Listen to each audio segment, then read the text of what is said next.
Well, you're so welcome to the Roundtable Podcast, and I hope you've been enjoying the last number of weeks and all of our conversations. So today, we have the honor of having Kindsey Pentecost with us. Kinsey, thanks for being with us. Thank you. And Kinsey recently celebrated 1 year of marriage with Connor Chadwick. Yes. So it's Kinsey Pentecost and Chadwick. Yep. And Connor is an amazing guy.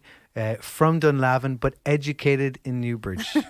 He needed to be educated from Newbridge. Obviously, he's Newbridge College, and he's an amazing guy. And it's been great to get into building a relationship with yourself and Connor this last year and a half or so, or 2 years with myself and Gillian, and also the president of the company in Ireland. Mm-hmm. It Works, and then the CMO globally as well. So thank you so much for coming in and having this conversation. Yeah, I'm excited to be here. Thanks for asking me. So just want to start off because many people might not know who you are and your background, and just to tell us a little bit about your story. And obviously they'll hear the accent, they'll know it's not an Irish accent. How did you end up in Ireland? What happened? Yeah, well, actually, my background is I spent most of my career working for an anti-human trafficking organization. And I got to the top of my career, was doing great fighting human trafficking, and probably needed a bit of a sabbatical. It's pretty hardcore, intense, very intense. And my dad actually was diagnosed with cancer, and he needed some family members to step in. So I volunteered to move to Ireland and step in, and I didn't really know what I was doing at the time. I just volunteered and sold all my belongings, packed up, and moved to Ireland, and didn't know anybody and never looked back. So how long ago was that? That was almost 5 years ago. Right. So you've been well integrated into Ireland. I am. And Dublin living. I am, yeah. I'm starting to get a little Irish accent on me. So hear the twang. Yeah. And so, obviously you've left home 5 years ago. What do you miss most about home, and what do you enjoy most about here, your new home? Yeah, so I'd say I miss most is the food. I really do. It's harder to be healthy here. Here, my mother-in-law says, "Get that potato into you," and she really wants me to have all those potatoes and good home cooking. But it's harder to be healthy here.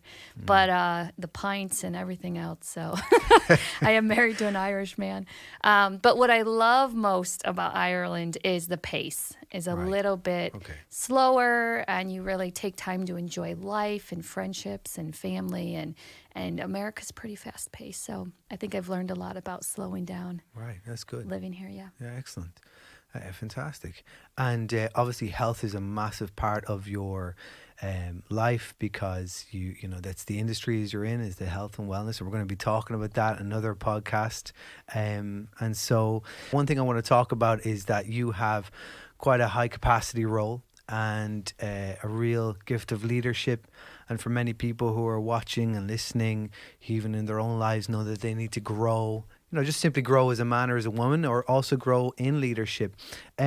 How do you, well, firstly, I'll ask this, is where did that come from? Where does that leadership gift and that desire to lead people come from? I'd say I was probably born with it. My poor mother has 3 strong-willed children. I mean, I think that it's a choice somewhat. And so I do think some of it are gifts that I have, but I also think, when I coach people or tell them, what I notice is a lot of people talk about doing things, and there's a big difference between talking and doing and action. Yeah. And so I really believe that it's all about taking the steps to make things happen instead of just talking about it. So I think that's a key thing in what makes me successful in getting it done. And so what would be your definition of a leader then? Is it getting it done? Well, no, because there's managers that get it done, and I would say there's a difference between somebody that can get it done and those that can lead. I think the difference, and to me what a leader is someone who has people following them. And I don't just want to get things done. I want to equip people to do what I'm doing so I can get to my next level. Very good. So a lot of times you see people that are, afraid that if someone else succeeds around them, that they'll take what they have. And I really believe that as people grow around me, I'm going to go to my next level. Yeah. And so I really tell people, if something happened to you, if you were to leave your role or you weren't able to do your role, would it continue on without you? Because I believe that a sign of a leader is it would, and that means it's God breathed. Yeah. And if it's not, then you're doing it for selfish reasons. Yeah. And so in that then, is growing yourself then is incredibly important to continue to do that. Do you have a desire to grow? How do you grow personally? Oh my gosh, yes. I think if you're a leader and you don't desire to grow, you're going to be humbled quickly. Growing means hiring and firing and being told what people think about you, and you're humbled a lot. And so I've really learned a lot through growing, whether it's with a company that's very fast paced and growing, or startups or startup projects or new ways of doing things. And for me, I have to constantly be humbled and in a state of growth. I want to learn. I don't know everything. I have to be willing to listen to people. Yeah. And so, since I was a small child, I was raised to read a lot. And so I really pushed myself to read, listen to podcasts, and try to learn. And I just think you can never stop learning. Yeah. And since I've met you, you've got a great desire to continue to do new things. You're launching a new cookbook. Also a TV station or TV channel on demand. It's going to be launched as well. How do you manage that capacity to continuously push and drive and move forward? Oh gosh. Well, getting married will probably it has shown me, it's taught me that maybe I don't always have the best balance. So, I think I say yes to everything, and I have to be careful and check in with God and my husband now and say, wait a minute, should I say yes to that? So now I have a 24-hour rule where I stop and pray. That's good. And I know it sounds ridiculous, but 24 hours is a start because we can do everything, but I don't think that means we should to be the best at what we are doing and stewarding what is on our plate. So I would say that it's just a lot of great opportunity, and I'm in a season right now of some fruit coming out of a lot of hard work, but excited because I believe that our world is in a place where we need some of the things and projects that I'm working on, so I'm excited. That's great. Yeah. And so how do you manage that? So you said, you've got a relationship, new marriage, it just celebrated a year anniversary. How do you manage that work-life balance? Well, there's a few things I've done that have been a game changer for me. So, Okay. I would say this is probably the thing I was born to never arrive at learning how to grow in this area. But two things that have changed my world recently is, and now if you know me and I've been blanking you, meaning I don't text you back right away. I usually text back within like 1 second. I put my phone away at night and in the morning. And so I got a clock in my room. Very and good. that's Yeah, we really did the same thing. Yeah, I have a real clock, and you can buy that now. I didn't even realize they're still out there. And I put my phone away, and that has really helped me with balance and sleeping and talking to my husband in the morning, and not, you always say what you start your day with is going to control you. And so if you pick up that phone first thing, I really believe you're going to go into like a manic state. And so I really believe in the morning, I've got to have quiet time. I've got to have time where I can journal and talk to God and have some space and really plan my day, even if it's in my head. And I'm like, okay, these are the things I need to do today. And so I found a lot more peace in handling all these things. But then just getting to work, I believe that, when people say like, how can you do all of these things? I don't understand.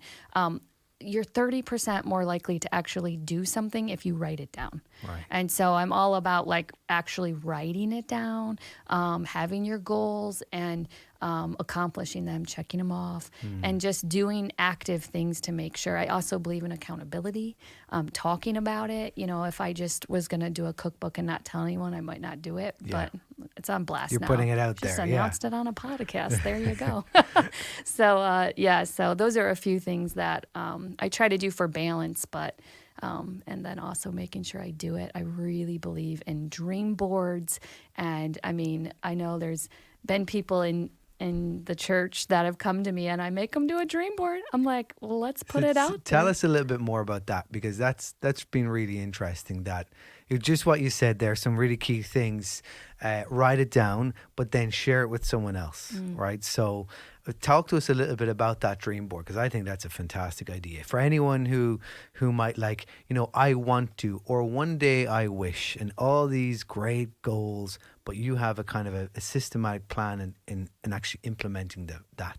How would someone do that? Yeah, and I think it's key too for whether you're single or married or kids. Like, so my father and mother would have brought this into my life, and I could remember the first time they did it. I was about 11 years old, and they sat us all down and we did a dream board. And so that way, when I saw my dad less or he was working all the time, I knew why. You know, I saw what we were working for and then watched those things come to fruition. Right. So a dream board is basically, I mean, we got like a poster board and we cut out from magazines things we wanted as a family.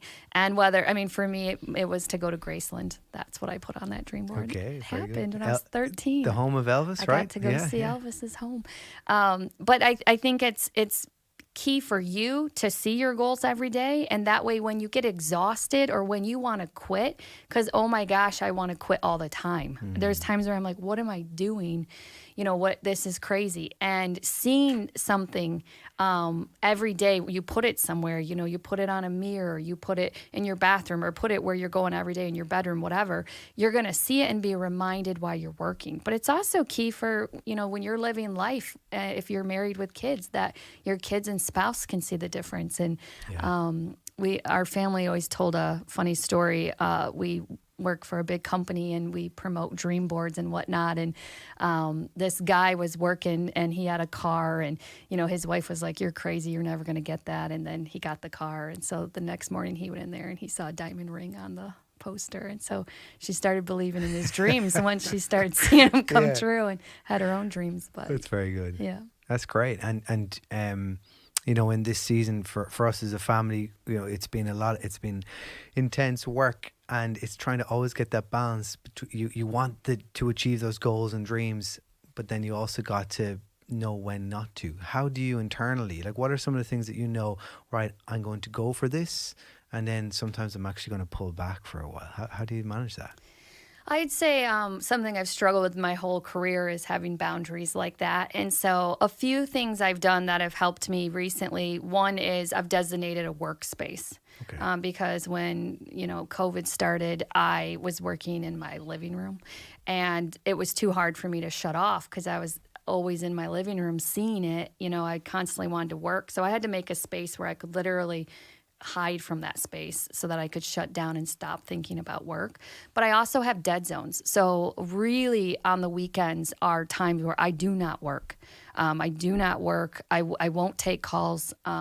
And so there's times where I'll pray about special projects on the weekends, personal projects. But outside of that, I really don't bring it into my weekends because I am on all time zones. And now I really have my mornings and nights that I don't touch. And so there's got to be space where I say, okay, these are my zones of when I'm going to shut it down.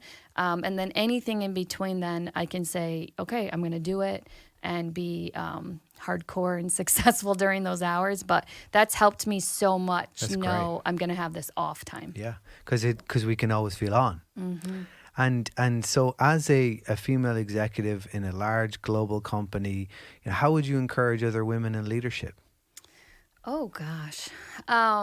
Well, I work with a lot of men and I work with a lot of women, but I think, you know, I've learned a lot in Ireland. It's very different. Right. So I'm assuming I'm speaking to a highly dominant Irish or non-American group right now. So I know that for me, I really feel like one of the biggest things I ever did in my career was find a female mentor Right. in where I wanted to go. And so I knew that I wanted to be a CEO of my own company. And so I got a CEO and I got a CMO, a marketing mentor. And those were things that really helped me figure out what I didn't know I didn't know. Yeah. And so I think as a female in the industry, you've got to find other females who have paved the way for us. There's always something that we can learn and we can grow. And then for myself, I have a life coach. And I think that I'm really passionate about boundaries with men and just to constantly stay in the top of my game.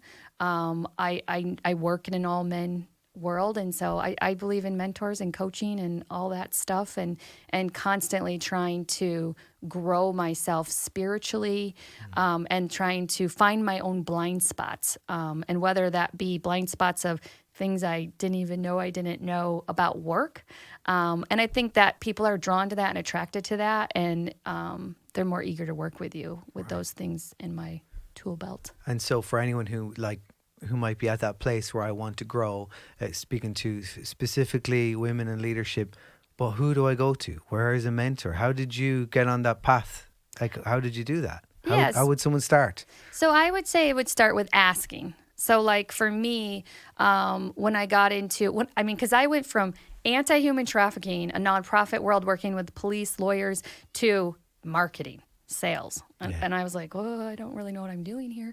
I was very humbled. And now trust where God puts you, first of all. But it's all about networking. So I would say look at who you work with, friends, parents, like friends that potentially have parents first of all, look for your field.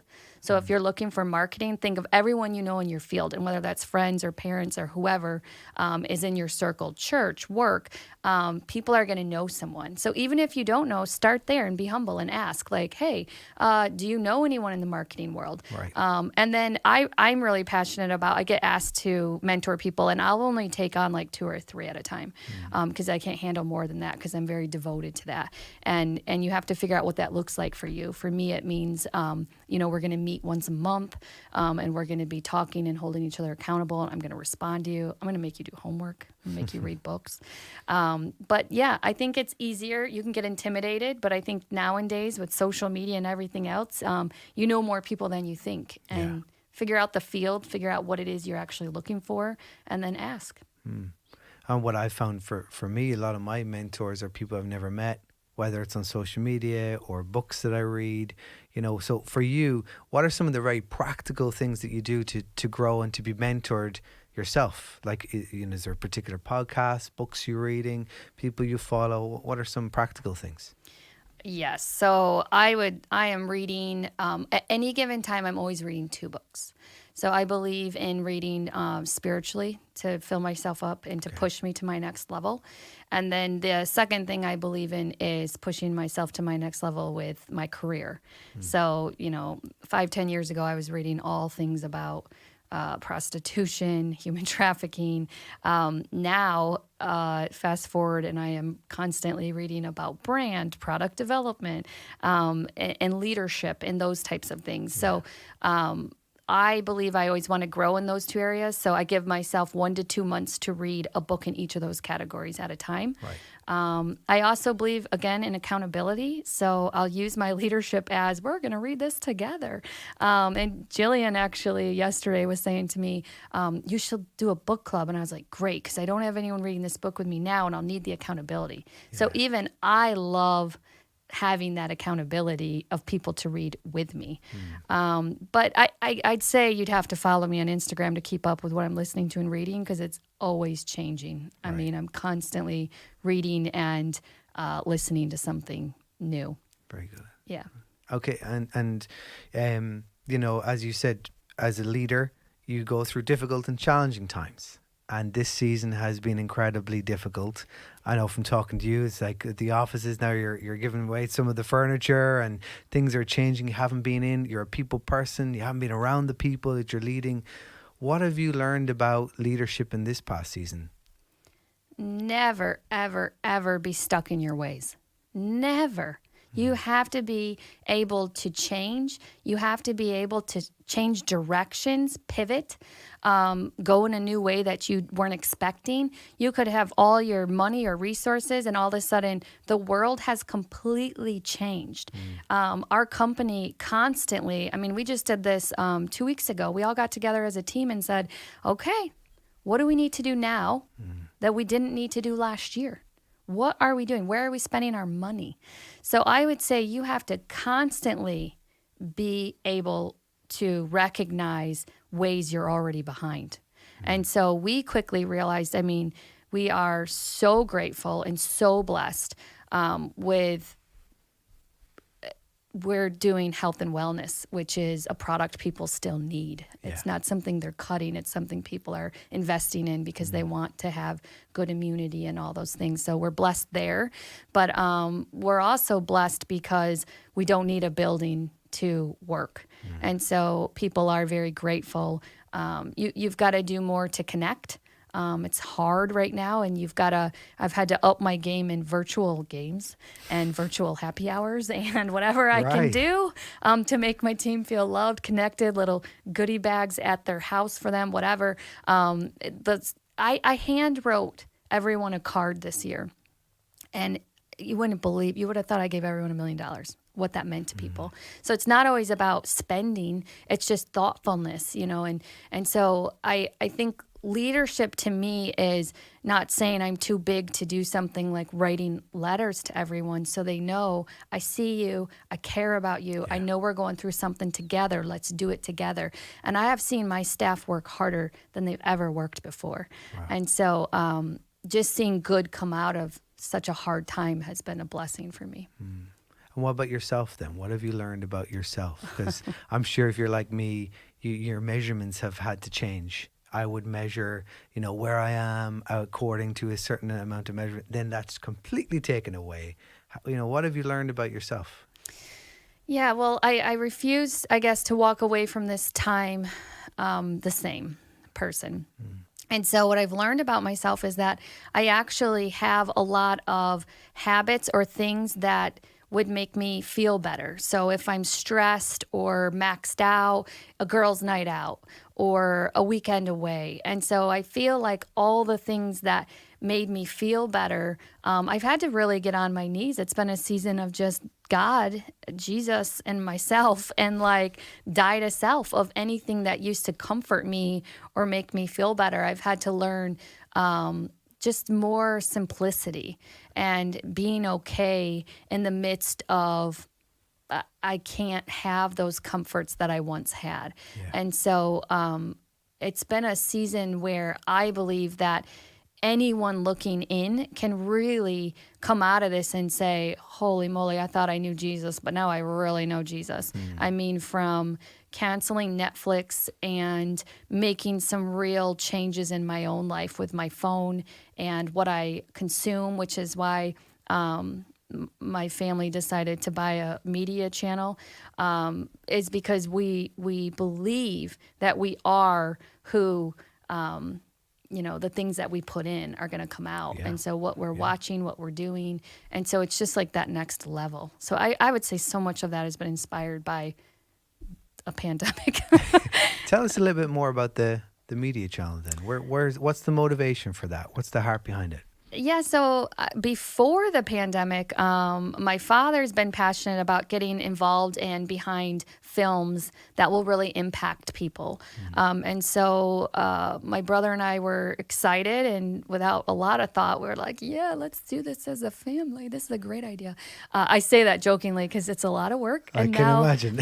I'm becoming an expert on all things media, which I really...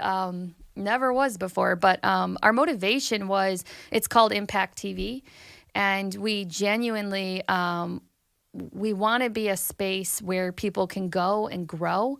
And so there's an entrepreneur section, so you can go and feel led. And then we wanted to have a space for people to hear about social causes and give back with human trafficking documentaries, Black Lives Matter, all of the things that are happening in our world. We really wanted a space to talk about that and be a channel that moves people to give and make a change. And then lastly, we want people to be entertained. We know people still want a show that their kids can watch, and on a Friday night the family can watch a movie, but know that it's safe. And when I say we are what we watch, I mean some of that's led by my past with anti-human trafficking, but there's so many things. If you watch sex, you're going to be fueled by lust. And if you watch drugs, you might have different feelings, or alcohol, or anxiety, or depressed. There's just all these feelings you have when you watch or hear things. Yeah. And so we really have been a family that's been convicted of, let's put our money where our mouth is and help the world have a safe place to watch media. Yeah. And, for me, getting to know you and getting to know Connor and having the privilege of getting to meet your family, I think when you spend any amount of time with you guys, you would see that you have a passionate love for Jesus and for his church, not just through your words, but also through your actions. How do you incorporate that into your work? Because oftentimes I get to meet, as a pastor, get to meet people and they love Jesus and they're very successful at work, or they have a desire for work, but it's like the two go separate, and don't go hand in hand. How do you incorporate that together? I think it has to be oozing out of your pores. It has to just be who you are. I mean, I've always believed that I don't need to open up my Bible and preach at you, or stand up on a table and tell you who God is. But I hope and believe that how I live inspires you to ask me questions, which it has. I have so many friends here that I've met along the way who were into, psychics and different things that, the world tells them is okay. And then they're like, I've never heard anyone talk about God like you. Like, can you tell me more? And so I really believe, and I would say this is part of how I was raised by my own father. He's genuinely like, I don't ever want someone to feel like your life has to be separate. Work should feel like it can all come together. Yeah. Your giving, Jesus, all of it should happen at once. Because if you think about it, we spend most of our time working. Mm-hmm. So if it's not all together, then I would ask yourself, what are you doing? Yeah. And what would be, so when you say that you don't open the Bible and preach, but yet that exudes out of you, how would that look practically in a scenario, say with your coworkers or with people you're leading? I mean, my first memory of moving to Ireland, I was at a happy hour and they were just asking me, and I remember just using about myself, and I remember using in a sentence something like, oh, God only knows. And it wasn't even like I just said it like that. And This girl reached over and said, oh no, I just want to let you know you won't get on here well if you talk about God. Right. She's like, nobody likes God, and I said, okay. And in that moment I thought, well, we're not in America anymore. But I've never let it stop me from being me. So I just talk to everyone, even my own staff. So I would run about 35 people in Ireland, but overall across the world, I have about 80 staff. And I don't let it stop me. So if I'm in a meeting and I'm teaching or leading and the book happens to be John Maxwell or whoever, and it's got a story, but it's about the Bible, I'm going to share that.